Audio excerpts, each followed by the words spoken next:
ভাঙড় ২ নম্বর ব্লকের বিজয়গঞ্জ বাজার, যেখানে বেনিয়মের অভিযোগ উঠছে। রাতের অন্ধকারে জলাজমি বুঝিয়ে দেওয়া হচ্ছে, বিরোধীরা এমনটা দাবি করছে। নেপথ্যে রয়েছে শাসক দল, এমনটাই তাদের অভিযোগ। এমন কোনো খবর দলের কাছে নেই দাবি করেছেন কৃষি সেচ ও সমবায় কর্মাধ্যক্ষ। খবর পেয়ে জলাশয় বোঝানো বন্ধ করা হয়েছে দাবি পুলিশের।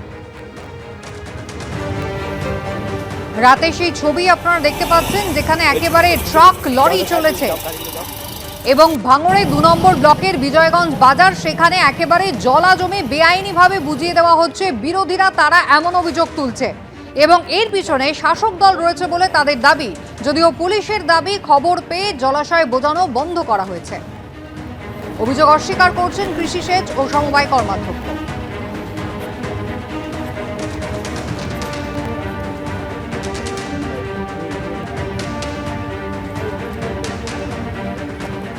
ছবি একবার দেখুন, ছিল জলাশয় আর রাতের অন্ধকারে একেবারে বেআইনিভাবে সেই জলাশয় বুঝিয়ে দেওয়া হচ্ছে। বিরোধীরা এই অভিযোগে সরব হয়েছে। যদিও দলের কাছে এমন কোনো খবর নেই, কৃষি সেচ ও সমবায় কর্মাধ্যক্ষ তিনি দাবি করছেন, কারণ বিরোধীদের অভিযোগ শাসক দল এই জলাজমি বোঝানোর পিছনে রয়েছে, তাদের এমনটাই অভিযোগ।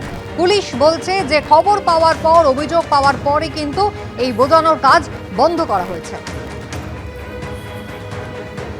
হিন্দল দেই আমাদের প্রতিনিধি সরাসরি রয়েছেন আমাদের সঙ্গে। হিন্দল, ঠিক কি অভিযোগ করা হচ্ছে বিরোধীদের পক্ষ থেকে এবং এলাকাটারই বা কি পরিস্থিতি? সত্যি সত্যি কি জলাজমি বোঝানোর কাজ পুলিশ বন্ধ করেছে খবর পাওয়ার পর?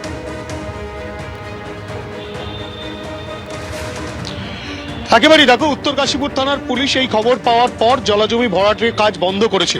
কিন্তু পুলিশের এই ভূমিকা নিয়ে প্রশ্ন উঠেছে যে পুলিশ আগে কেন ব্যবস্থা নিল না, যতক্ষণ না এই বিষয়টা কোনো সংবাদ মাধ্যমের কাছে পৌঁছেছিল বা জানিয়েছিল, তার আগে পুলিশ নিজে থেকে কেন এই বিষয়টা উদ্যোগ নিল না, সেই নিয়ে প্রশ্ন উঠেছে।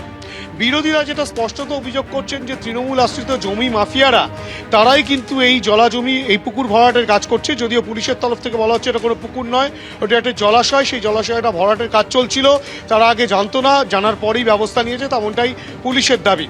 তোমাকে বলে রাখি যে ভাঙড় ২ নম্বর ব্লকের অন্তর্গত যে বিজয়গঞ্জ বাজার, যেটা চালতাবেড়িয়া গ্রাম পঞ্চায়েতের মধ্যে পড়ে, কলকাতা পুলিশের ভাঙড় ডিভিশনের উত্তর কাশীপুর থানার অন্তর্গত এই বিজয়গঞ্জ বাজার, যেই বিজয়গঞ্জ বাজার ভোটের সময় উত্তপ্ত হয়ে উঠেছিল এবং সেই বিজয়গঞ্জ বাজারে একটি স্বাস্থ্যকেন্দ্র আছে। সেই স্বাস্থ্যকেন্দ্রের পাশে একটি পুকুর রয়েছে, পরিত্যক্ত স্বাস্থ্যকেন্দ্রের বেশ কয়েকটি ঘরও রয়েছে সেখানে, তার পাশে একটি পুকুর রয়েছে। সেই পুকুরটি কিন্তু রাতের অন্ধকারে ভরাট হচ্ছিল এবং সেই বিষয়টা কিন্তু বিরোধীরা বাধাদান করে এবং পরবর্তী ক্ষেত্রে কিন্তু গোটা বিষয়টি সামনে আসে এবং তারপরেই তড়িঘড়ি পুলিশ উদ্যোগ নেয় এবং সেই ভরাটটি তারা আটকে দেয়। একেবারে তোমাকে আমি এখানে একটু বিরত করি, ছবিটা একবার দর্শকদের দেখিয়ে দিই যে ভাঙড়ের বিজয়গঞ্জ বাজার, যেখানে একটি হাসপাতালের পাশে রয়েছে পুকুর, যেখানে বিরোধীরা অভিযোগ করছে রাতের অন্ধকারে কিন্তু শাসক দল আশ্রিত দুষ্কৃতীরা এসে ওই পুকুর বোঝানোর কাজ করছিল।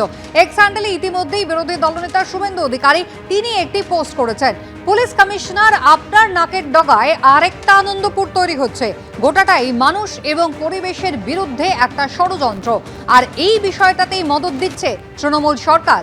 ভাঙড়ে জলাজমি বোঝানোর অভিযোগ নিয়ে সোশ্যাল মিডিয়ায় এভাবেই পোস্ট করেছেন বিরোধী দলনেতা। তিনি লিখেছেন, রাতের অন্ধকারে তৃণমূল আশ্রিত দুষ্কৃতীরা জলাশয় বুঝিয়ে দিচ্ছে, হাসপাতাল এবং স্বাস্থ্য বিভাগের জমির মধ্যে থাকা এই জলাশয় বোঝানো হচ্ছে, প্রশাসন ব্যবস্থা না নিয়ে উল্টো দিকে তাকিয়ে আছে।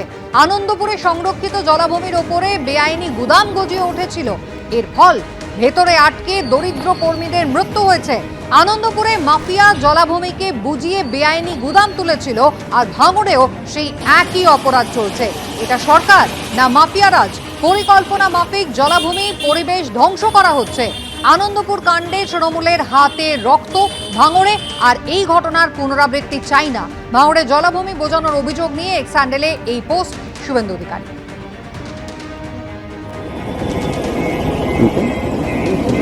এদিকে বিধানসভা ভোটের আগে এসআইআর নিয়ে তপ্ত রাজ্য রাজনীতি। মমতা বন্দ্যোপাধ্যায় যখন দিল্লিতে, তখনও এরাজ্যে এসআইআর এর শুনানিতে হেনস্থা হয়রানির অভিযোগ উঠেই চলেছে।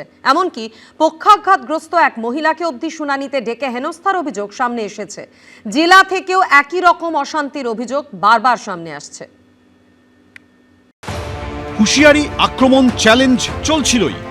অবশেষে এসআইআর আবহে সোমবার মুখ্য নির্বাচন কমিশনার জ্ঞানেশ কুমারের মুখোমুখি হচ্ছেন মমতা বন্দ্যোপাধ্যায়। তার আগে সংঘাতের পারদ আরও চড়িয়ে রবিবার সুপ্রিম কোর্টের দ্বারস্থ হয়েছেন মুখ্যমন্ত্রী মমতা বন্দ্যোপাধ্যায়। যখন দিল্লিতে, তখনও এরাজ্যে এসআইআরের শুনানিতে হেনস্থা হয়রানি অভিযোগ উঠেই চলেছে। এমনকি পক্ষাঘাতগ্রস্ত এই মহিলাকে অবধি শুনানিতে ডেকে হেনস্থার অভিযোগ উঠেছে। হ্যাঁ,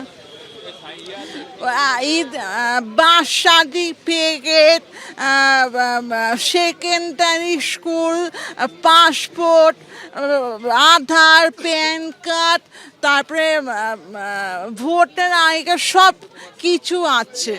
ইনি বছর 37-এর সায়নী সরকার, কসবার বাসিন্দা, পেশায় শিক্ষিকা। বছর 5 আগে স্ট্রোক হওয়ায় চাকরি ছাড়তে হয়েছে। অভিযোগ, এই অবস্থায় বারবার হয়রানি করা হচ্ছে তাকে। 26শে জানুয়ারি একবার শুনানিতে ডাকা হয়েছিল, রবিবার ফের ডাকা হয় কসবার গয়ারাম শিশু শিক্ষা নিকেতনে। এফিডেভিট বলেছে, কিন্তু সেটা আমাকে বাবা দেখিয়ে বলতে পারি, সেটা আমরা করবো না, কারণ আমি ওর বাবা নই। না, সেটা সম্ভব না। কলকাতার যখন এই ছবি, তখন হেনস্থা, হয়রানি, অশান্তির অভিযোগ উঠেছে জেলা থেকেও। দেগঙ্গা বিডিও অফিসে শনিবার এসআইআর শুনানিতে এসে অসুস্থ হয়ে পড়েন এক মহিলা। সেই ঘটনা ঘিরেই উত্তপ্ত হয়ে ওঠে পরিস্থিতি, ক্ষিপ্ত হয়ে ওঠেন সাধারণ মানুষ। এসব নিয়েই তৃণমূল এবং নির্বাচন কমিশনের সংঘাত চলছেই। মুখ্য নির্বাচন কমিশনার জ্ঞানেশ কুমারকে 42 দিনে 6টি চিঠি লিখেছেন মমতা বন্দ্যোপাধ্যায়। এর মধ্যে শেষ চিঠিটি তিনি লেখেন শনিবার। সেখানে মমতা বন্দ্যোপাধ্যায় অভিযোগ করেন, কয়েকজন মাইক্রো অবজারভার সিইও অফিসে বসে আইনি অনুমোদন ছাড়াই ইসিআই পোর্টাল নিয়ন্ত্রণ করছেন। এসআইআর প্রক্রিয়াকে প্রভাবিত করতে অসৎ উদ্দেশ্যে কাজ করছেন তারা। এমনকি মাইক্রো অবজারভারদের বিরুদ্ধে তথ্যের গরমিলের মতো অভিযোগও করেছেন মুখ্যমন্ত্রী। তার অভিযোগ, এভাবে পিছনের দরজা দিয়ে বড় সংখ্যক ভোটারের নাম বাদ দেওয়ার চেষ্টা চলছে। এসআইআর নিয়ে জ্ঞানেশ কুমারকে নাম না করে বারবার আক্রমণও শানিয়েছে তৃণমূল শীর্ষ নেতৃত্ব। আজকে হঠাৎ মোদিবাবুকে আর অমিত শাহকে সন্তুষ্ট করবার জন্য কুর্সিবাবু যিনি ইতিহাস তৈরি করতে যাচ্ছেন, আপনার ইতিহাস পাতিহাস হবে। সংঘাতের এই আবহে 31শে ডিসেম্বর জাতীয় নির্বাচন কমিশনে গিয়ে সুর চড়িয়েছিলেন অভিষেক বন্দ্যোপাধ্যায়। সোমবার মুখ্য নির্বাচন কমিশনারের মুখোমুখি হচ্ছেন মমতা বন্দ্যোপাধ্যায়। মমতা বন্দ্যোপাধ্যায় এবং তৃণমূল কংগ্রেসই একমাত্র নাগরিকদের বন্ধু, মানুষের বন্ধু, গণতন্ত্রের রক্ষক, যারা বাড়ি টু বাড়ি, ম্যান টু ম্যান, অভিষেক বলেছিলেন যাদের হয়রানি হবে প্রত্যেকটা বাড়িতে যেতে হবে, বাড়ি টু বাড়ি, ম্যান টু ম্যান, রাজপথে প্রতিবাদ এবং আইনি প্রতিবাদ, এই গোটা প্রসেসটায় একমাত্র তৃণমূল কংগ্রেসই আছে মমতা বন্দ্যোপাধ্যায়ের নেতৃত্বে। উনি গেছেন, খুব ভালো হয়েছে। সংবিধানটা পড়েননি বলে এসব করছেন। সংবিধানে 324 থেকে 329 সম্পূর্ণভাবে নির্বাচন কমিশনকে অধিকার দিয়ে গেছে এবং সুপ্রিম কোর্ট সর্বোচ্চ আইন সংস্থা, তারা সংবিধান, আইন, অধিকার বুঝেই শুনবেন, ব্যবস্থা নেবেন। সুপ্রিম কোর্ট কি করবে এটা আমার বলা ঠিক হবে না। যেটা এসআইআর হচ্ছে, এটা সংবিধান প্রদত্ত ক্ষমতার বলেই ইলেকশন কমিশন করছে। মমতা বন্দ্যোপাধ্যায় এটা জানেন না। সব মিলে বিধানসভা ভোটের আগে এসআইআর নিয়ে রাজ্য রাজনীতি একেবারে উত্তপ্ত। সুদীপ্ত আচার্য, রঞ্জিত হালদার, সমীরণ পাল, এবিপি আনন্দ। এবিপি আনন্দ, এগিয়ে থাকে, এগিয়ে রাখে।